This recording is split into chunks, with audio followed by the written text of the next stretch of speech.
Fala pessoal, tudo bem com vocês? Meu nome é Murilo Perim, mas podem me chamar de Mupa. Hoje eu decidi trazer aqui Senhor Milagre para falar um pouquinho, por dois motivos. Primeiro, eu acabei de ler recentemente, o quadrinho foi publicado aqui no Brasil pela Panini em dezembro de 2018 e depois a segunda edição em junho de 2019. E o legal tá aqui, fechado, completo. Aqui o Tom King e o Mitch Gerads conclui uma saga de 12 partes. E o interessante também, o motivo que eu decidi trazer isso aqui, por um comentário que o Sadowski fez. Ele é colunista lá no UOL, ele fez uma coluna falando por que a DC e a Marvel deveriam parar de publicar quadrinhos. E também o Érico Assis comentou, não lembro onde, mas ele é um cara que participa às vezes do Confins do Universo, participa do Omelete também como colunista, é tradutor de obra para muita editora como Pipoca e Nanquim. E o que eles falavam? Basicamente que a Marvel e a DC deveriam parar de publicar quadrinhos. Como assim? É menos assustador do que parece e é extremamente lógico e racional. O Pipoca e Nanquim fez um vídeo bem legal, só caça lá no YouTube. Atualmente, o mercado de quadrinhos para essas duas editoras representa uma parcela muito baixa dentro das economias que esses personagens movimentam ao longo do ano inteiro. Vale lembrar que a DC pertence ao conglomerado ali da Warner, da Timely, e hoje em dia a Marvel, a Disney. Então imagina, um filme bem feito ali da Marvel arrecada 1 bilhão. A indústria de quadrinhos ao longo do ano inteiro para a Marvel não chega perto disso.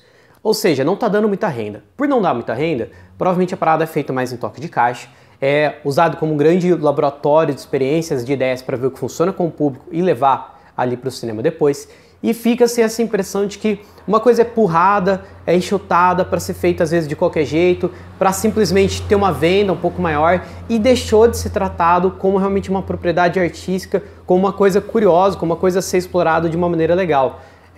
Até uma prova disso que o pessoal do Pipoca citava no vídeo é essa ideia de que os últimos personagens que se tornaram relevantes, os últimos personagens que funcionaram, surgiram ali no final da década de 90, no começo dos anos 2000.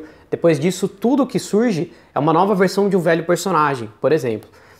E Senhor Milagre, para mim, é uma prova disso. A gente tem, como eu falei para vocês, em 12 partes, uma história muito legal de personagens que foram criados pelo Jack Kirby. Jack Kirby é um dos deuses aí dos quadrinhos, responsável por fazer muita coisa, Quarteto Fantástico, uma série de grandes personagens que a gente admira. E lá na DC ele decidiu criar o quarto mundo, criar os deuses dele, criar os personagens ali de toda uma cosmologia muito incrível mesmo, muito própria e extremamente rica. E aqui o Tom King, ele pega então o Senhor Milagre, que é um grande escapista, que é um cara que trabalha como ilusionista, como mágico, por assim dizer, e na verdade ele é filho de um deus.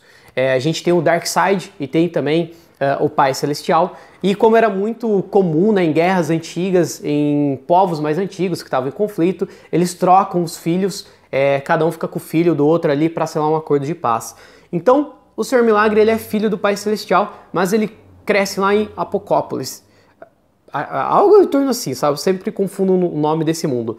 Ele é criado pelo Darkseid, ele é extremamente humilhado, a vovó Bondade, que não tem nada de bondosa, cria ele, a Grande Barda e outros personagens de uma maneira que é bem intensa, que é bem complicada, enfim. E aqui o Tom King pega esse personagem e como ele não tem amarras de arco, como ele não é obrigado a começar aqui, encerrar aqui, a isso aqui ter uma continuação, a respeitar tudo que já foi feito com o personagem, ele faz uma grande homenagem às histórias originais, falando ali de um desfecho, de certa maneira, para a história do Senhor Milagre com o Darkseid, também com o Pai Celestial, envolvendo Orion, que é outro personagem importante. Ele faz uma história muito legal porque ele não tem as amarras. Uma história que eu sei que eu posso comprar 2 revistinhas, inclusive paguei preços extremamente acessíveis.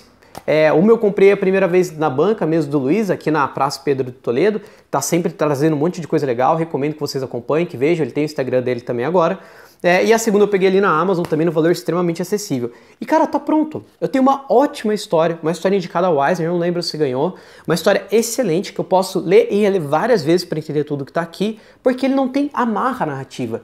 Então, quanto isso não é verdade, Será que não está na hora da DC e da Marvel licenciar para outras empresas produzir os quadrinhos deles e a gente ter melhores quadrinhos de qualidade de nível mais alto, quadrinhos que voltam a ser tão interessantes e curiosos quanto eles eram nas suas origens, A Disney já faz isso, por exemplo, com seus personagens. Os quadrinhos da Disney não são publicados pela própria Disney há muito tempo.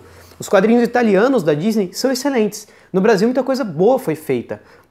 Então, de repente isso faz sentido. Falando da história em si, é até legal, né? Estamos aí no Setembro Amarelo, é uma história que tem muito a ver com depressão. A gente começa já essa história com o Sr. Milagre, que é um grande escapista tentando escapar da vida, tentando cometer suicídio. Isso aqui vai ser o centro, né, de toda essa história. O tempo todo a gente tem uma grid aqui de 9 quadros bem certinho em todo o processo. Isso vai falar muito de como ele se vê preso, de como ele é um cara que ele é literalmente um deus, mas ele se vê preso numa vida, ele se vê preso em uma série de questões que ele não consegue fugir, que ele não tem autoridade para isso. E isso aqui amarra a história de uma maneira muito legal. Ele se vê preso a quê? Ele tem uma vida mundana, mas que ele até, de repente, ele gosta muito mais do que aquela vida de ser um deus, para assim dizer, e vai estourar uma grande guerra no Quarto Mundo, vai estourar uma grande guerra ali entre a nação do Pai Celestial e a nação do Darkseid. E ele se vê obrigado a estar no centro dessa guerra, a trazer isso para ele, a puxar isso para ele. Sendo que ele e a Grande Barda estão interessados em viver a vida deles. Então a gente tem um roteiro muito legal, muito interessante, onde você vê eles falando de guerra, eles tendo que ir para situações extremamente desesperadoras e como isso é normal no cotidiano deles, como eles lidam com isso de uma maneira onde eles vão conversar, onde isso vira uma conversa de banheiro entre o Sr. Milagre e a Grande Barda, onde isso vira uma conversa no momento que eles estão saindo para jantar. E esse é o cotidiano deles. E o legal é que você vê eles tendo um filhinho ao longo desse processo e pensando como eles têm que lidar com essa guerra, até que as duas coisas criam de fato um atrito. Essa grande guerra que ele é uma figura central, que ele é obrigado a estar lá no meio, que ele não pode escapar, entra de frente com a vida pessoal dele, com a vida que ele tem com a Grande Barda e com o filhinho que acabou de chegar. E o legal é que ainda assim no volume 2 a gente vê uma série de pontinhas soltas, né? A gente fica um pouquinho ali curioso em relação ao que de fato aconteceu. O Tom King deixa um pouco aberto a sua interpretação também de as coisas foram assim, isso é só mais alguma coisa, um delírio psicológico que o Sr. Milagre não consegue escapar. Então é uma história realmente muito rica.